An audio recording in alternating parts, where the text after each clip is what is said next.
Dernièrement, je disais que Satan, c'était tout ce que l'être humain rejette au cours de son évolution. Étant donné que lorsque l'être humain évolue, il a tendance à rejeter de plus en plus de choses, les forces du mal évoluent, c'est-à-dire gagnent en puissance.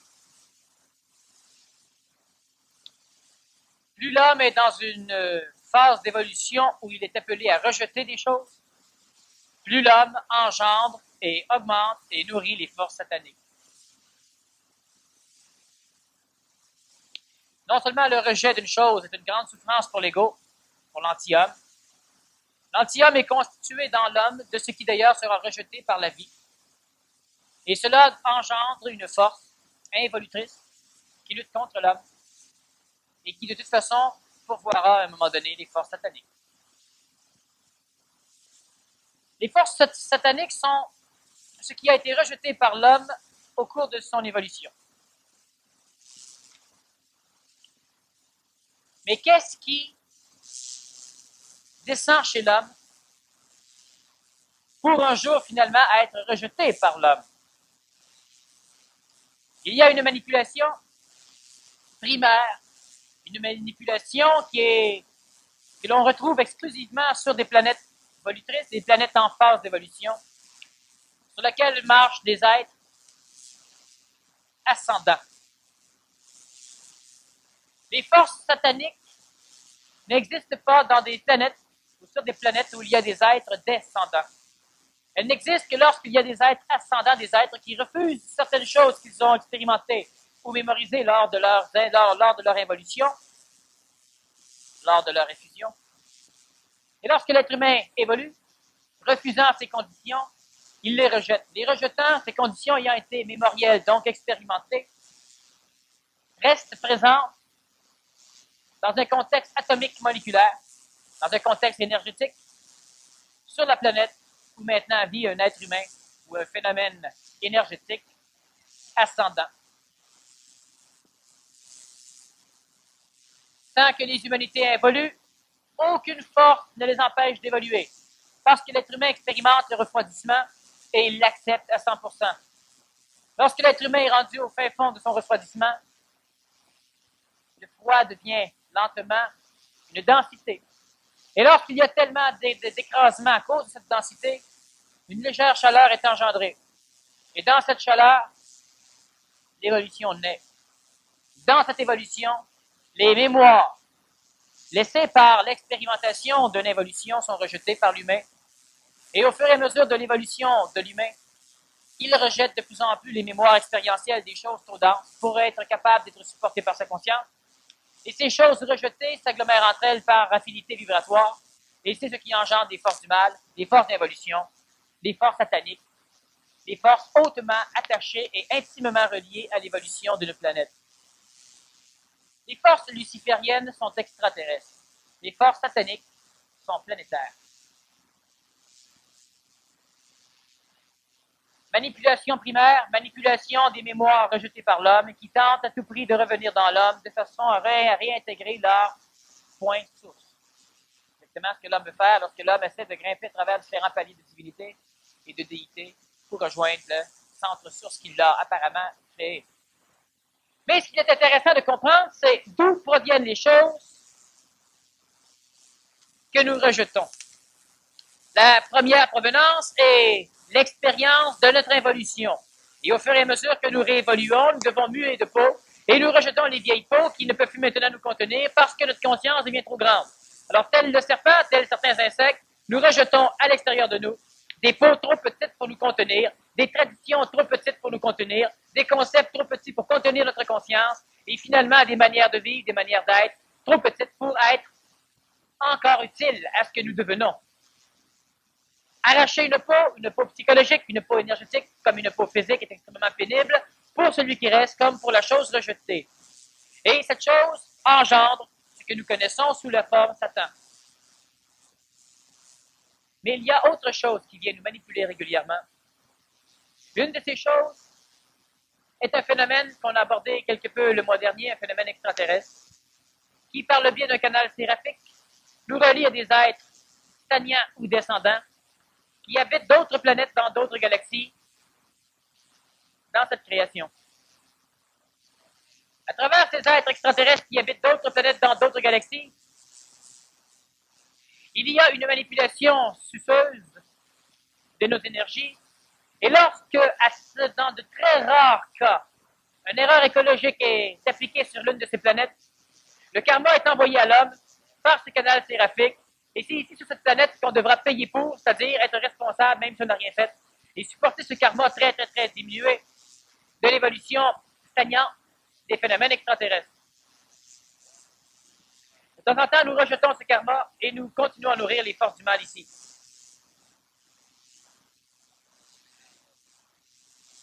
L'une des grosses problématiques de la manipulation n'est pas tellement les forces sataniques, n'est pas la force luciférienne, n'est pas ou presque pas les forces extraterrestres auxquelles nous sommes reliés, mais surtout les forces de l'avenir.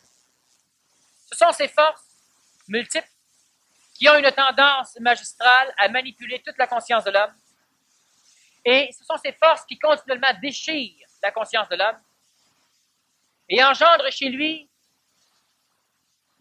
un doute extrêmement dangereux, un doute pénible et souffrant, un doute qui continuellement va empêcher l'humain de parvenir à quelque chose qui est dicté par sa conscience, un doute qui va empêcher la conscience d'être exprimée par l'humain, un doute qui finalement engendre l'évolution de l'animal humain. L'homme n'a pas de libre arbitre. Lorsque nous disons que l'homme n'a pas de libre arbitre, nous voulons dire que l'animal humain n'a pas de libre arbitre. Lorsque nous disons que l'homme a un libre arbitre, nous voulons dire que l'homme en tant que collectivité peut avoir un libre arbitre, à l'exclusive condition qu'il arrive à se désassujettir de toutes les forces qui le manipulent. La première force manipulatrice, la force primaire, la force satanique, est la plus difficile à éliminer. La deuxième force, la force extraterrestre, la force secondaire, ce n'est pas important qu'on l'élimine ou pas. Elle n'est presque pas de... Elle n'est pas tellement manipulatrice. C'est à peine si on l'aperçoit. Nous ne sommes pas encore rendus à un niveau d'évolution où nous pouvons réellement supporter le poids karmique de l'évolution ou des erreurs écologiques de ces systèmes d'évolution. La troisième force de manipulation, la plus importante, est la plus facile à éliminer. Celle qui provient des mondes à venir. L'être humain est manipulé beaucoup plus par le futur qu'il est manipulé par le passé. L'être humain est manipulé beaucoup plus par l'avenir qu'il peut être manipulé par la tradition. Longtemps, on a parlé de la tradition. Longtemps, on a parlé de la manipulation qui provenait de la mémoire, de la mort, du passé. Longtemps, on a parlé des manipulations stagnantes, sataniques, l'évolution assujettie à Lucifer, l'évolution des forces du mal. Cela n'est pas la plus grande force de frappe des manipulateurs. Le passé a une tendance à manipuler l'homme, mais c'est l'avenir qui le manipule au maximum. Ce qui s'est passé dans le passé ne fait pas peur à l'homme. La possibilité d'un apocalypse, l'avenir, fait peur à l'homme. Le passé empêche l'homme de régir certaines conditions de sa vie évolutive. Mais l'avenir est le tampon majeur qui empêche totalement l'homme d'être. Le passé garde sa puissance. Le passé garde son danger. Il est temps maintenant que l'on observe un autre phénomène de la manipulation, et c'est l'avenir. Cet avenir, qui apparemment a déjà décidé ce que nous serons. Eh bien, cet avenir nous manipule drôlement plus puissamment que le passé, qui a déterminé ce que nous sommes. À travers l'évolution, nous gardons notre conscience. Gardant notre conscience, nous pouvons accepter effectivement que le passé est le passé. Et nous ne pouvons travailler qu'en fonction de la direction spatio-temporelle où nous allons, l'avenir. Et dans cet avenir, il y a des encarcaniseurs, des carcans sociaux, des carcans de conscience qui sont établis pour nous recevoir. Ils sont bâtis à l'image de notre tête et ils nous attendent. Lorsque nous allons placer la tête dans ce carcan, nous ne pourrons pas nous en sortir. Nous serons obligés alors d'accepter un futur qui ne nous convient pas, qui n'est pas pour notre conscience, mais qui plaît énormément à lui, ce futur. J'ai déjà dit que l'homme pouvait changer le passé comme il pouvait changer l'avenir, que l'homme pouvait inventer le passé comme il pouvait inventer l'avenir. Plusieurs expériences archéologiques tentent à prouver dans la conscience de l'homme que le passé est une condition existentielle réelle. Alors, à un moment donné, on fait des fouilles en Grèce, on fait des fouilles sur certains territoires et on ne trouve rien. On construit des routes et des chemins et la vie va vers l'avenir. Et à un moment donné, un bonhomme qui se promène avec un livre est à la recherche d'une ville. Cette ville s'appelle Troie. Il est convaincu que l'Iliade et l'Odyssée d'Homère sont des histoires réelles, colorées, mais réelles. Que l'Atlantide a existé, que les géants cyclopes, la race atlantéenne la plus grande, la rouge, a existé, et que nécessairement Troie, là où s'est battu Ulysse, a existé. Il va dans des secteurs que l'on connaît, et il y cherche, et il découvre la ville de Troie. Il en découvrira même 13, l'une construite par-dessus l'autre. Et cela veut dire, Homère avait raison. Et à un moment donné, une personne qui marche dans une ville en construction, là où on bâtit certaines maisons, découvre à travers les roches une dent. Et cette dent, elle l'amène à son mari qui est dentiste et géologue, reconnaît que la dent, elle ressemble aux dents d'iguane, et que cette dent ne peut pas appartenir à aucun animal existant sur cette planète.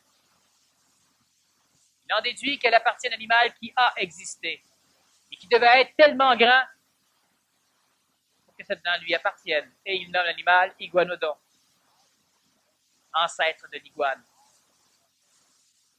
La paléontologie venait d'exister. Et par la suite, dans les mêmes constructions, on découvre des ossements. Et on arrive à reconstituer pour la première fois un squelette. On fera la même chose aux États-Unis où on découvrira les squelettes du trachodon. Et le passé semble se vérifier. Et combien de fois l'archéologue à la recherche d'une lubie la trouve là, où bien d'autres avaient cherché mais ne l'avaient pas trouvée. Parce qu'il se trouve qu'avant que la femme trouve la dent n'existait pas, et l'iguanodon non plus. Il se trouve qu'avant que Schliemann découvre la ville de Troie n'existait pas. Et c'est pourquoi ceux qui avaient fouillé avant lui ne l'avaient pas trouvée. Et il se trouve que la majorité de notre passé est un passé inventé pour plaire à l'homme, un passé qui semble satisfaire son désir de cognition expérientielle, et la majorité des choses qui semblent expliquer le passé ont été créées dans le présent. Les dinosaures ont disparu à un moment donné et on ne sait pas pourquoi, n'ayant jamais existé. Ils n'ont pas besoin d'avoir disparu. On retrouve des fossiles, soit le fossile n'est pas vivant. Il y a énormément de choses du passé qui font partie de notre histoire et qui ne sont que des manipulations pour enligner l'homme vers un avenir. Et c'est l'avenir qui manipule l'homme, c'est l'avenir qui nous attend. Les forces du futur manipulent toutes les forces du passé. Et jusqu'à là, nous avons été confinés à la tradition, aux forces du passé. Toute tradition est supportée par une prophétie, une tendance, une extrapolation vers l'avenir.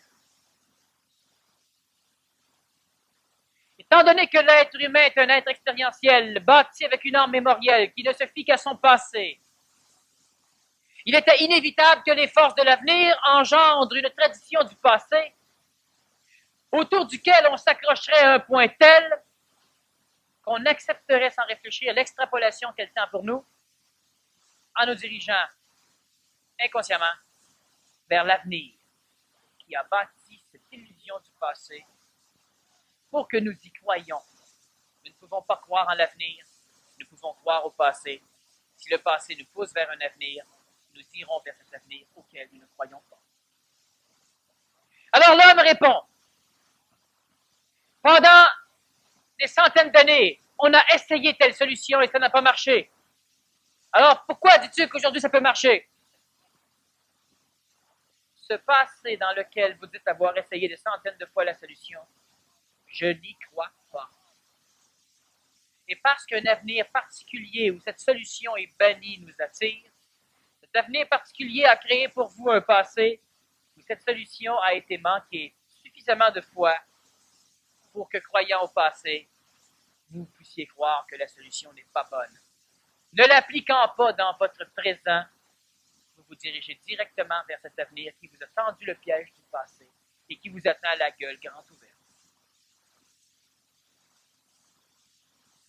Ce que je dis s'adresse à l'être humain. L'animal humain ne peut pas servir ce que je dis.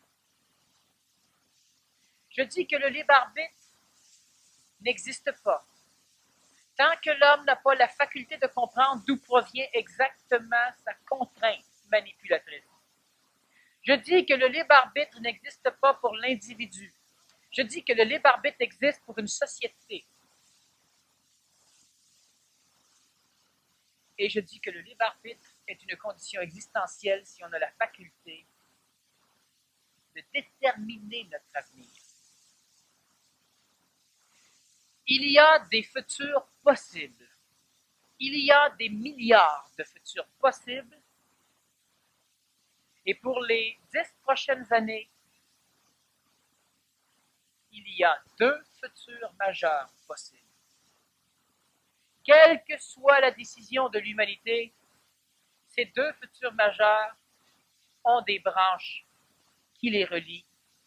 Et l'humanité, après son premier choix, devra en prendre un deuxième qui devra l'amener là où un futur possible nous plaît et non pas là où le futur possible ne nous plaît pas. Mais ces futurs possibles sont possibles parce que présentement, tous les êtres humains et tous autant que vous êtes, vous vivez déjà dans l'avenir et vous vivez déjà dans tous ces futurs possibles. Et parce que vous vivez déjà dans tous ces futurs possibles, vous avez une petite mémoire de l'avenir, de ces futurs possibles où vous vous retrouvez. Et cela engendre dans la conscientisation une pluralisation de l'ego de celui qui se conscientise, en plus de la pluralisation du phénomène réincarnationnel que l'on parvient à fusionner, une pluralisation qui va être sentie comme un doute, où de temps en temps, vous allez être attiré vers un futur possible, et à un autre moment donné, vers un autre futur possible, et à un autre moment donné, vers un autre, et un autre, et un autre. Et c'est ce qui engendre le doute. On ne sait pas où on veut aller, et on ne sait finalement pas où on va. Ne sachant pas où on veut aller et où on va, on ne peut pas savoir qui on est. Parce que dans l'un des futurs possibles, il y a vous en tant que guerrier. Dans un autre futur possible, il y a vous en tant que pacificateur. Et dans un autre futur possible, il y a vous en tant que personne nerveuse. Dans une société où la technologie est détruite, démolie, où il y a des hommes et des femmes qui vivent comme à l'époque de l'âge de pierre. Et dans un autre futur possible, il y a autre chose. Et à travers tous ces futurs possibles, il y a vous. Et dans chacun de ces futurs possibles, vous êtes vivant. Et il y a une chose, vous voulez rester vivant. Mais si aujourd'hui, ou si dans 10 ans, vous décidez de devenir guerrier, de devenir soldat, d'être capable de tuer, de devenir violent, eh bien, vous tuez toutes les mêmes représentations de vous-même qui vivez présentement dans les autres futurs possibles. Lorsque vous décidez d'être un tueur dans l'avenir, lorsque lentement vous vous laissez manipuler par ce carcan de l'avenir qui vous suctionne vers lui, la journée vous allez prendre le détour dans cette fourche pour vous diriger pour être un tueur dans 5 ans ou dans 10 ans ou dans 20 ans. Toutes les vous-mêmes qui vivez dans les sociétés de paix disparaissent et meurent. Toutes les vous-mêmes qui vivez dans la société préhistorique disparaissez et mourrez. Et il ne reste de vivants dans l'avenir possible que tous ceux de vous qui vivez sur les fourches qui sont encore connectés à la fourche majeure dans laquelle vous êtes enlignés. Alors, étant donné que la partie guerrier veut vivre, si vous décidez de devenir des pacificateurs, elle meurt. Et c'est pourquoi l'avenir manipule tant l'homme. Parce que la partie de vous qui vivez en tant que guerrier ne veut pas mourir, alors elle vous attire vers ce chemin. La partie de vous qui voulez vivre dans une société de paix ne veut pas mourir et elle vous attire vers ce chemin. Et entre ces deux tractions majeures de l'avenir, il y a votre conscience qui ne peut faire autrement que de vivre le doute. Elle ne sait pas. Êtes-vous guerrier? Êtes-vous pacificateur? Êtes-vous humain? Êtes-vous conscientisé? Êtes-vous capable de voyager dans d'autres galaxies? Êtes-vous confiné dans une caverne sur la planète? On ne sait pas qui on est. Parce qu'on est en traction. On est attiré vers différents avenirs. Et ces différents avenirs où nous habitons déjà, eh bien, dans ces avenirs, nous ne voulons pas mourir. Et parce que dans ces avenirs déjà compris, nous ne voulons pas mourir, nous essayons de faire en sorte que le corps physique, celui qui pourra rendre tangible l'avenir dans lequel nous vivons déjà sans corps, celui qui pourra confirmer le passage de la conscience par ce futur possible, eh bien, ce corps physique, il est habité par une âme, il est habité par un peu de conscience, il est hautement assujetti à être en traction vers des futurs possibles, parce que là où vous vivez déjà, vous le vivez sans corps physique. Vous le vivez avec une forme corporelle, mais il manque le corps. Dans ces mondes, vous souffrez, théoriquement. Vous ne sentez pas la souffrance. Dans ces mondes, vous vivez en paix, théoriquement, mais vous ne sentez pas la paix. Il manque le corps physique. Et ce corps physique, c'est le seul phénomène qui a la faculté de se déplacer dans la matière en conservant la conscience qu'il a. Vous n'êtes plus l'enfant de 2 ans, mais vous avez encore la conscience de cet enfant. Vous avez la mémoire expérientielle de cet enfant. Le corps physique se traverse. Et les attracteurs des futurs possibles dirigent ces corps. Et dirigeant ces corps, votre corps semble toujours être prêt à éclater dans différents azimuts, dans différents futurs possibles, où on ne sait jamais si on embarque ou si on n'embarque pas. Il est inévitable que lorsque l'on fait un choix, on perd tous les autres choix. Lorsque l'on ne fait pas de choix, lorsque l'on fait un choix et on revient, on remet en question, et on ne sait plus, et on rembarque, et on débarque, et on recommence, et on revient. On laisse à l'humanité le soin de choisir pour nous. Et lorsque l'on laisse à l'humanité le soin de choisir pour nous, on laisse à l'animal humain la possibilité de choisir pour l'être humain. On laisse à ceux qui ne comprennent pas le soin de choisir. On tire à pile ou face en sachant que les deux côtés sont pile. Lorsque l'on attend de voir avant de prendre un choix, on est collectivement karmiquement relié à la décision de l'humanité. On a 10 ans encore avant d'arriver au nœud. Et rendu au nœud, il y aura des guerres. Rendu au nœud, il y aura des schismes. Rendu au nœud, il y aura des malheurs et des souffrances. Pourquoi? Parce qu'étant donné que c'est là que la décision doit se prendre, toutes les futurs possibles vont s'engendrer, vont s'orchestrer pour manipuler l'humain, le déchirer entre lui. Alors nécessairement, les familles éclateront, les sociétés éclateront, l'humain se battra et se déchirera, parce que l'humain voudra diriger l'humanité vers l'un des futurs possibles. Celui qui sera le plus attractif sera le futur qui déterminera l'avenir de l'humanité et nécessairement qui déterminera ce que vous êtes. Si vous préférez ce que vous serez, mais c'est la même chose. Vous l'êtes déjà. Étant donné que de ces futurs possibles, à chaque fois qu'un grand nœud majeur apparaît, des entités des mondes les plus évolués de ces futurs possibles ont la faculté de régresser 2000 ans dans le temps pour venir naître dans un corps physique, prendre un corps de chair et commencer à instruire certains humains et commencer à instruire l'astral de façon à brouiller les cartes des attracteurs des futurs possibles qui ne sont pas importants. Moi, je viens d'un monde, des mondes qui existent. Et ce monde risque de ne plus exister si l'humanité fait fausse route. Et nécessairement, l'un des grands travaux que j'ai à faire est d'orchestrer une déviation de l'évolution de l'humanité pour que ça se dirige vers le futur possible dans lequel je vis. dans lequel je vis, vous vivez tous dedans. Mais le problème, c'est que vous vivez aussi ailleurs. Et je ne vis pas ailleurs.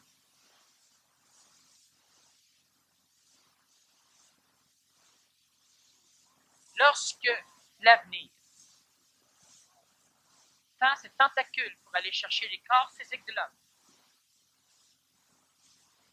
toutes les futurs majeurs possibles viennent vous chercher neuroniquement et endocrinalement et vous manipulent.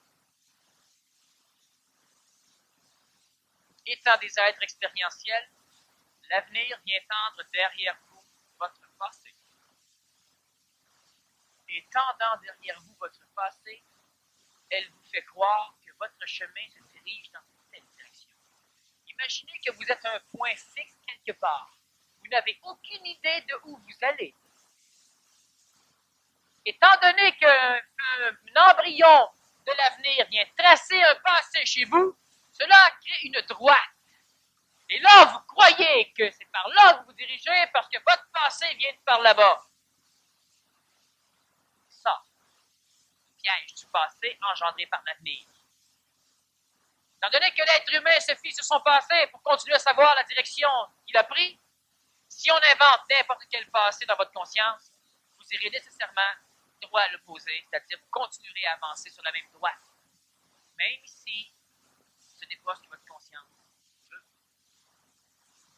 Il y a des mondes, et le monde d'où je viens est un monde où la conscience est pleinement exprimée, où l'être humain est libre, où l'être humain est intelligent et écologique, où l'être humain n'a aucune contrainte de la matière, où l'être humain n'a pas besoin d'acheter des choses, où tout ce que l'humain a besoin est, et parce que tout est, l'humain est convenablement prêt à le vivre. Cela se passe dans 2000 ans d'ici, en l'an 4000. Le problème, c'est que l'être humain est investi d'un phénomène de l'avenir qui marche d'une façon extrêmement dangereuse, d'une façon extrêmement hypocrite. Elle ne présente pas l'avenir à l'homme, elle lui présente le passé. Lui présentant le passé, l'homme croit savoir d'où il vient. Sachant d'où il vient, il extrapole où il va. Et même si sa conscience ne veut pas y aller, lentement là. Celui qui se conscientise devient plus sensible. Étant plus sensible, il est plus facilement en attraction avec les différents avenirs possibles. Alors il déclare, il se déchire. Alors il souffre, il ne sait plus. Chaque décision qu'il prend est toujours remise en question. Parce qu'il n'a pas pris de décision. Parce qu'il ne sait pas. Parce qu'il n'a pas engendré une décision qui peut le couper des autres. Une décision dangereuse. La journée qu'un d'entre vous décide de se diriger vers un avenir possible où il y a la paix, lorsqu'il fait un serment,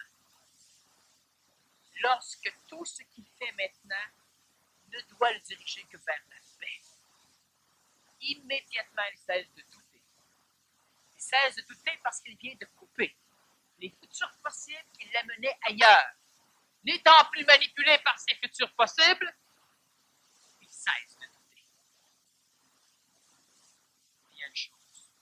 S'il manque son coup, n'existant plus dans les autres futurs possibles, il n'existe plus dans l'univers. Alors, parce que l'ego préfère exister, même dans un camp de concentration, à être torturé, plutôt que de ne pas exister dans un monde stupide, il continue à hésiter, et plus souvent qu'autrement, pour ne pas éliminer les futurs possibles de devant lui, il laisse le choix de l'avenir à l'humanité la plus simple.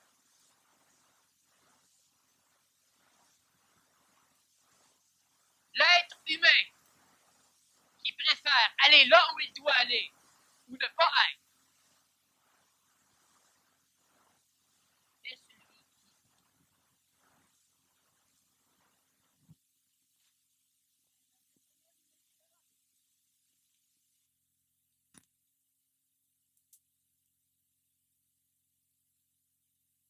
êtres humains ont décidé de ne plus être ou d'être là où la conscience veut les amener. Pas l'avenir, la conscience. L'humanité change 2 fois plus. Il y a des choses qui peuvent se faire si l'humain décide. Et ils se feront dans 200 ans. Mais parce que l'humain vient de se décider, le 200 ans est faux, c'est maintenant dans 100 ans. Et parce que l'humain dit, ben dans 100 ans, c'est pas grave, on sera peut-être mort, mais ce qui aura dû être fait aura été fait. Immédiatement, c'est plus dans 100 ans, c'est dans 50 ans que ça va être. Et parce que l'humain décide que de toute façon, il le fait, c'est possiblement dans 25 ans que ça va être. Étant donné que l'humain ne sait jamais, le 200 ans est plus exact. Il est temps que l'humain cesse de travailler en imbécile. Chaque être humain qui se conscientise, et c'est la majorité de l'hémisphère nord de cette planète, chaque être humain qui se conscientise ne veut pas travailler sur un projet planétaire qui s'échelonne sur des centaines d'années. Il ne veut travailler que sur un projet individuel qui s'échelonne sur quelques années, au maximum. Alors, il ne peut pas rien commencer. Alors, il ne peut pas être grand parce qu'il est petit. Alors, il ne peut pas rien faire parce qu'il ne travaille pas en vue d'un système écolo-planétaire, mais en vue d'un système égoïsme individuel. Si dans cette vie, vous n'avez pas de fusion avec votre double éthérique, vous allez mourir. Gagner le monde de la mort, vous réincarner fusionnellement avec des entités mémorielles qui vous ressemblent, dans des corps physiques qui vont vous attirer. Si les corps physiques qui vont vous attirer sont disponibles. S'ils ne sont pas disponibles, vous allez vous réincarner dans des corps physiques qui ont le plus de... qui sont les plus près des corps disponibles, qui manquent. Préparer les 500 prochaines années, c'est s'assurer de se réincarner là où nous voulons nous réincarner. C'est s'assurer d'engendrer un avenir possible dans lequel nous voulons nous retrouver. Cela veut dire bâtir un monde qui a des chances de survie dans les 500 ou les 1000 prochaines années, que nous y soyons ou non. Ça n'a pas d'importance, c'est illogique, ce n'est pas intelligent de continuellement vouloir engendrer un système planétaire qui peut s'éteindre quand on ne sera plus là. C'est stupide. L'homme n'est plus le bâtisseur qu'il a été. L'homme n'est plus le constructeur qu'il a été. L'homme est un destructeur. Pourquoi? Parce que l'homme veut continuellement limiter tout ce qu'il fait à sa propre vie. Mais lorsque ses enfants auront des enfants, et lorsque ces enfants-là créeront les corps dans lesquels vous allez vous réincarner, si la société que vous avez laissée est une société pourrie, vous naîtrez dans un monde pourri. Tel sera votre karma des vies antérieures. Si l'humain est capable d'engendrer une instruction qui sur cette planète s'étire sur 500 à 1000 ans, engendrer une structure qu'il écrit dans des livres et qu'il publie, le remaniement planétaire pour les 1000 prochaines années, et que différents êtres humains ont écrit et participé, ont prévu des problèmes dans le temps, et ont engendré des solutions, ont expliqué à l'humanité ce qu'elle devrait faire. Que l'humanité le fasse ou pas, l'humanité est faite. L'avenir a déjà été décidé par ceux qui ont prévu ce remaniement planétaire. Parce que l'être humain est trop petit, il se dit, oui, mais dans combien de temps ça va commencer à apparaître? Ici, je dis dans 752 ans. L'humain dit, ah, mais ça ne vaut pas la peine qu'on le fasse. Parce que vos arrière-grands-parents ont pensé à vous et ont pensé à l'avenir de leurs enfants et de leurs petits-enfants. Parce qu'ils ont arraché les souches, parce qu'ils ont coupé les arbres et cultivé la terre du Canada, parce qu'ils ont fait tout cela et ils se sont brisés et ils en sont morts. Et c'était pas grave, ils laissaient de quoi à leurs enfants. Parce qu'ils ont osé faire cela, on est présentement assis, même l'hiver au chaud, à faire des conférences. À laver notre linge dans des laveuses et à prendre une douche d'eau chaude l'hiver lorsqu'on est un petit peu trop gelé. Parce qu'eux autres n'ont pas dit, quand m'être mort, que tout tombe, je m'en fous. On est là où nous sommes. Mais il se trouve que la majorité de ces arrière-grands-parents qui ont tant peiné et qui en sont morts sont présentement assis ici aujourd'hui. Dans le résultat karmique du prix qu'ils ont payé. Mais aujourd'hui, l'humain, parce qu'il approche d'un grand nœud cosmique, d'une fourche majeure, et qu'il n'a jamais été capable de prendre de décisions grandes, eh bien, il veut vivre sa vie immédiatement. L'avenir, je m'en fous. Inconsciemment, il sait qu'il laisse le choix de l'avenir à la masse animale de la planète, à ceux qui n'ont pas la conscience, à ceux qui ne comprennent pas. Et instantanément, inconsciemment, il sait que l'humanité se dirige dans un avenir absolument dégueulasse. Alors, sachant qu'il ne pourra pas profiter de ce qu'il a aujourd'hui dans un avenir détruit, il préfère vivre immédiatement et se brûler à la vie immédiatement, pour au moins avoir ça dans ses mémoires, lorsqu'il rentrera dans un monde où la matière va tomber. Certains humains doivent se lever. Certains êtres humains doivent naître. Et une décision devra être arrêtée. Une décision là où l'être humain veut aller. Là ou nulle part. Préserver sa vie, c'est la perdre. Se servir de la vie, c'est vivre. Passer son temps à avoir peur de faire une chose, à ramasser de la sécurité pour l'avenir, à ne jamais être certain de ce que l'on fait, à toujours douter.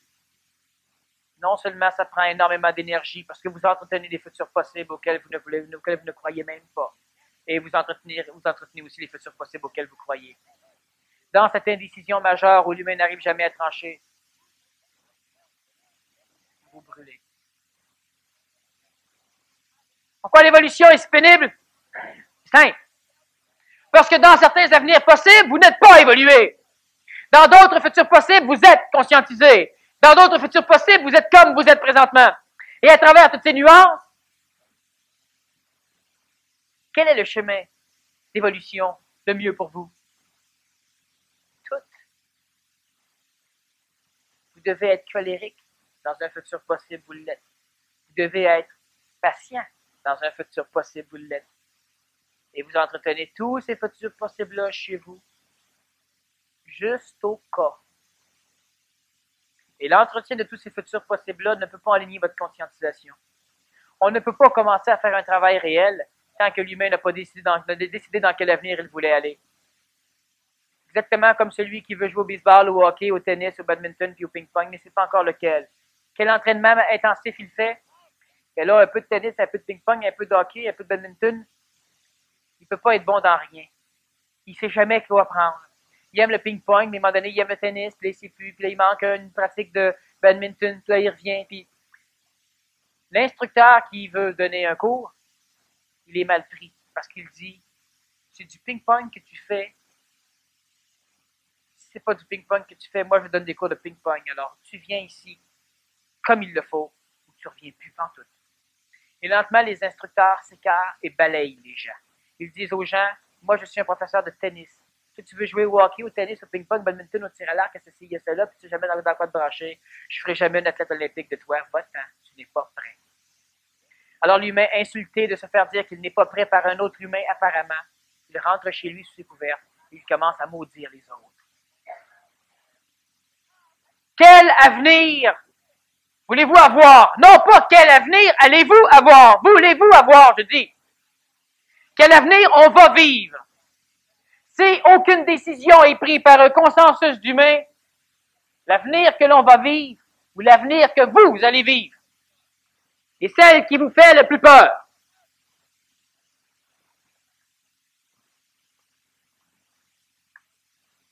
L'humain met beaucoup plus de temps à penser à l'avenir qui lui fait peur qu'à l'avenir qu'il désire. L'humain est bien plus capable de dire « Voyons donc, c'est bien trop beau, ça se peut pas », que de dire « Ben voyons donc, c'est bien trop laid, ça se peut pas ». Ce qui est laid, ça se peut. Ce qui est beau, voyons donc.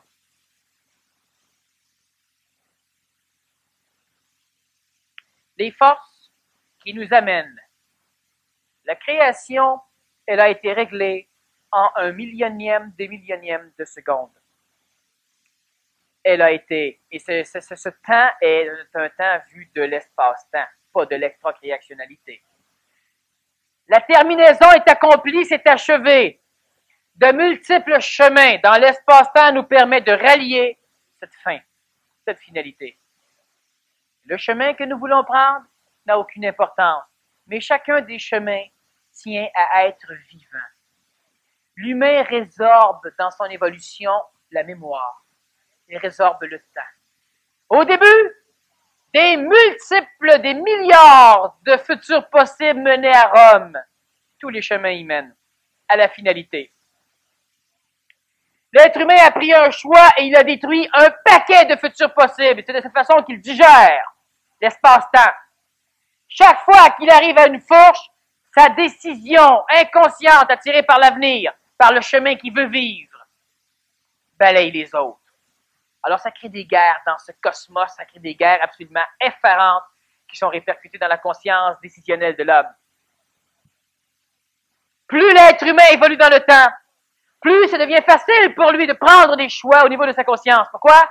Parce qu'à l'origine, des milliards de futurs possibles, sur une fourche, s'étaient alliés pour obliger l'humain à passer par là plutôt que par là-bas.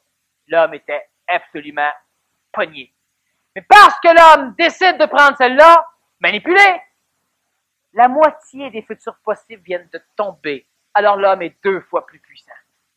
Il arrive à un autre nœud cosmique et là, on est ici plusieurs faisceaux qui se battent dans l'homme. Le bien et le mal. Et l'homme prend un choix. Il balaye immédiatement ses futurs possibles. L'homme devient maintenant 4 fois plus puissant qu'il l'était. Lorsque l'être humain arrive à un autre nœud, il est plus puissant, mais sa conscience est encore faible. Et à un moment donné, il tombe dans un futur. Le Nazaréen est venu pour obliger l'humain à prendre un futur possible qui était plus ajusté. L'humain prend ce côté et il balaye encore un paquet d'avenirs possibles. L'humain est rendu maintenant 16 fois plus puissant. Plus l'évolution se fait, plus l'humain est puissant, exponentiellement. Et nous sommes 16 fois plus puissants qu'au début de la création. La prochaine trame majeure, elle s'en vient. Lorsqu'on aura choisi, on sera des centaines de fois plus puissants. Mais de quel côté allons-nous être? Parce que lorsqu'on sera des centaines de fois plus puissants, si en avant de l'humanité il ne reste que des avenirs possibles, où il y a la guerre, les conquêtes, la famine, la destruction, on sera 100 fois plus puissants, mais on ne pourra pas créer un avenir de paix. Nous les aurons tous balayés, nous les aurons détruits. Alors nous devrons être puissants dans des régimes militaires, dans des régimes où même la planète Terre voudra conquérir les autres mondes. Dans un régime où il y aura une monarchie, mais pas la monarchie que l'on veut, une monarchie militaire. Une monarchie où on va vous former. Oh, il y aura de l'évolution technologique. Oh, il y aura de l'évolution au niveau de l'alimentation. Il y aura plein d'évolutions. Mais la conscience sera collective. Elle sera interdite du point de vue de l'individu. Ces mondes l'interdisent. On sera plus puissants. Mais ceux qui nous manipuleront seront aussi plus puissants. Alors, ce sera la même chose dans un monde plus puissant. Alors, au lieu d'asservir l'homme, nous asservirons les autres mondes. Et on arrivera quand même à la terminaison, à la finalité. C'est con. Si l'humanité prend l'autre fourche, celle de gauche, alors nous serons des centaines de fois plus puissants. Mais là, nous aurons une conscience individuelle, parce que dans cet avenir possible, elle est permise. Alors, nous n'asservirons pas les autres mondes. Et etc., etc. L'homme préfère s'enligner vers un avenir qu'il refuse parce qu'il croit plus à l'avenir qu'il refuse, parce que cet avenir a hautement trahi l'homme en créant derrière lui un passé où de toute façon cela a toujours été. Dans ce mot du passé qui est une illusion, chaque construction de l'homme s'effrite et tombe. Chaque société de l'homme se bat contre les autres. Il n'y a que la guerre, la famine, les tremblements de terre, les misères. Il n'y a que de la matière qui tue l'homme, des automobiles pour engendrer la mort, des missiles pour détruire. Il n'y a que destruction dans la création. L'être humain, dans le passé, aime bâtir pour pouvoir détruire. N'étant pas capable, dans ce passé créé de main propre par l'avenir, n'étant pas capable de détruire suffisamment, alors il bâtit pour détruire plus. Et on se fie à ce passé.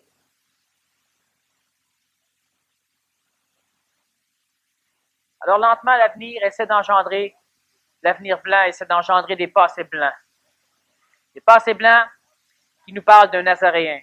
Des passés blancs qui nous parlent d'une science extraordinaire sur un continent qui s'appelait Atlantide, sur une île qui s'appelait Poséidonis. Alors cet avenir essaie de dresser dans le passé des réussites humaines. Mais le problème, c'est que les forces noires de l'avenir ont plus de puissance. Pourquoi? Parce que tout ce qu'elles ont à dire à l'homme, c'est que si ces passés blancs ont existé, pourquoi sont-ils détruits? Alors, dans l'Atlantide très évoluée, une guerre est apparue. Eh bien, voilà la guerre. Ce qui fait que le passé de guerre est plus encourageant à croire. Et notre extrapolation inconsciente nous amène donc vers un avenir de guerre. Le passé où on manque notre coup étant plus facile à croire, cela nous amène vers un avenir où on manquera notre coup. C'est un piège. Nous ne sommes pas encore à la fourche, mais maudit qu'on est prêt. Surtout à la vitesse que l'humain évolue, mais on est prêt en sacrament. Parce que l'humain n'évolue pas à coup de secondes, il évolue à coup de dizaines d'années. Alors on est très prêt. La majorité de l'humain de cette planète acceptera de suivre ce que les plus intelligents vont dire. Mais sachez une chose, si les intelligents ne disent rien, ce sera eux autres qui décideront. Et leur choix sera nécessairement un choix traditionnel. Et ils nous amèneront vers un avenir noir. L'humain veut conserver l'espoir et il peut dire, oui, mais dans cet avenir noir-là, il y a quand même d'autres possibilités, à un moment donné, qu'on pourra choisir pour aller vivre en paix. Sachez que la plus grande partie de la paix dans l'avenir sera détruite totalement si on prend le mauvais côté. Il y a une fourche dans cet arbre cosmique qui nous amène vers la paix. Il y aura encore des problèmes, mais il est blanc. Et l'arbre part là. L'autre côté, c'est noir. Il y aura des petites amuse-gueules, mais c'est noir. Et on arrive dans le tronc, là où l'arbre se sépare en deux.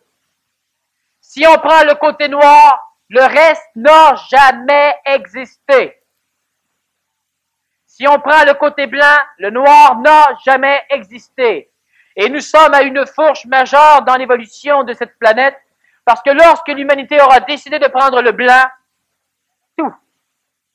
tout ce qui est satanique, luciférien, toutes les forces du mal disparaîtront instantanément, elles n'auront jamais existé. Cet avenir du mal, nous l'aurons balayé du revers de la main. Et elle ne pourra plus jamais, par ses tentacules, venir à nous attirer vers lui. Cette partie du cosmos, nous l'aurons digérée. Elle n'existera plus. Elle n'aura jamais existé. Présentement, nous sommes attirés par les deux côtés. Étant attirés par les deux côtés, nous ne savons pas quel côté prendre. Il y a le côté sécuritaire du point de vue de l'anti-homme et le côté facile. Je travaille pour moi. Je me fous des autres. L'avenir sera déterminé par l'humain. Pas par un, mais par l'humanité. Alors, il doit y avoir une propagande. Il doit y avoir une collectivité de travail suffisamment grande, suffisamment puissante pour que la planète Terre change d'optique. Et il ne faut pas que vous vous fiez à la farce de votre passé pour vous dire, oui, mais qui je suis, moi, pour changer le monde? Je suis né à Saint-Henri. Votre passé est une farce. Votre conscience n'a pas de passé. Et votre conscience ne doit pas se fier à la mémoire du passé, créée de toutes pièces par l'avenir qui vous appelle. Je suis né pour un petit pain, tel père, tel fils. C'est ça l'avenir. Il détermine le passé. Et le passé détermine où vous allez aller. Toutes les prophéties du passé expliquent l'avenir. Elles forcent l'humain à aller vers cet avenir. C'est l'avenir qui manipule l'homme. C'est l'avenir qui engendre le passé pour pousser l'homme vers l'avenir. Et la plus grande, mais l'une des plus faciles à éliminer, c'est la manipulation de l'avenir. C'est la solution. Nous n'avons pas de libre arbitre, nous ne pouvons pas créer l'avenir que nous voulons. Mais une chance, elle est déjà créée. Nous avons une liberté de conscience. Et cette conscience doit maintenant choisir. Il n'est pas question de date, il est question de vibration, d'instantanéité. Lorsque vous aurez choisi, vous aurez choisi. Ça va se faire en 1/10 de seconde. Mais avant que ça se fasse, ça peut prendre encore 10 ans. Quand ça va se faire, ça va se faire. Le problème, c'est que beaucoup auront choisi trop tard. Beaucoup décideront et ne pourront pas. Ils auront encore une fois la preuve expérientielle qu'ils sont des bébites. Il doit y avoir un remaniement planétaire, un projet, une projection solutionnaire pour les années à venir, pour les 500 prochaines années. Il doit y avoir une projection, il doit y avoir un atterrissement de cet avenir possible pour que l'astral soit au courant, pour que l'humain le sache, que l'humain l'applique ou non. Si c'est suffisamment communiqué, l'humain l'appliquera. Parce que l'homme, la femme, l'enfant sont investis de conscience, d'intelligence. Et si on met ces petits facteurs à travers l'humanité, ce sera comme une bombe à retardement. Elle pourra croître. Et si on n'arrive pas à faire changer l'humanité d'objectif d'ici les 10 prochaines années, on aura au moins réussi à retarder l'avance de l'humanité suffisamment pour que le nœud s'éloigne. Et le nœud sera rencontré par l'humanité, non pas dans les 10 prochaines années, mais dans les 50, 60 ou 100 prochaines années. Alors, de cette façon, l'humanité aura le temps de digérer suffisamment l'intelligence qui aura été implantée chez elle, et elle prendra le bon chemin. Tous les chemins mènent à Rome. Tous les chemins du point de vue de l'homme ne sont pas aussi jolis. Le cosmos s'en fout. Mais nous sommes dans cet espace-temps, et nous n'en foutons pas. Naître avec un œil, pas de bras et un pied, le cosmos s'en fout. Mais l'homme, la conscience humaine ne s'en fout pas. Elle peut aussi bien faire le chemin complet, comme elle peut le faire dans une Lada. Autant bien choisir. Moi, mon choix est fait depuis tellement longtemps que je vis déjà là. Mais j'ai besoin de l'humanité pour continuer à vivre là. Et vous vivez déjà là, mais vous vivez aussi ailleurs que là. Alors vous vous en foutez un peu. Mais votre conscience sait des choses. Quand je dis retarder l'avancement de l'humanité, je ne veux pas dire retarder son évolution. L'évolution, c'est la conscientisation. L'avancement spatio-temporel, c'est l'évolution de l'humanité vers les embranchements cosmiques qui déterminent son avenir. Le nœud, il est dans 10 ans. Parce que l'humain, dans 10 ans, sera sans doute prêt à décider le mauvais côté. Parce que l'humain, présentement, est presque prêt à décider le mauvais côté. Si on arrive à implanter suffisamment d'instructions à l'échelle de la conscience planétaire pour que l'humain hésite plus longtemps, le nœud est retiré et repoussé. Alors c'est dans 15 ans, c'est dans 20 ans, c'est dans 30 ans. Et là, l'humain prendra le bon chemin.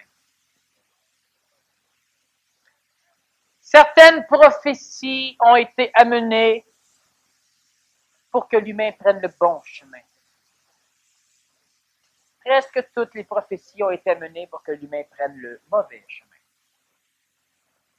Pour la simple raison, je le répète, c'est beaucoup plus facile à l'avenir noir de prouver son existentialité en engendrant des échecs dans la conscience de l'homme au niveau de sa mémoire que pour la mémoire, que pour l'avenir du bien ou l'avenir blanche. Nous pouvons prouver que nous avons manqué notre coup souvent, que tant de solutions ont été manquées. Et c'est faux. De l'époque de l'homme des cavernes à l'époque des navettes spatiales, où est notre si grand échec? Nous creusons la Terre, nous en sortons de la Terre et nous en faisons des navettes spatiales. Où est notre grand échec? Nous fabriquons des allumettes comme nous voulons, des briquets. Nous fabriquons des automobiles de plus en plus convenables. Nous avons des autoroutes partout sur la planète, des satellites. Tout n'est pas parfait.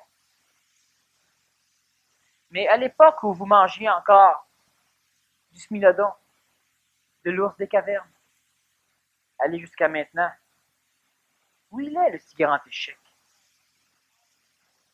C'est pas pire. On ne vit plus dans des igloos ou dans des tipis. C'est pas si mal. Mais l'avenir engendre dans le passé l'idée qu'il n'y a eu que des échecs. Que des échecs. On a premièrement été déchus. On a bouffé une pomme. On a perdu le paradis terrestre. Et on a fait connerie sur connerie, apparemment. C'est ce que l'histoire nous enseigne.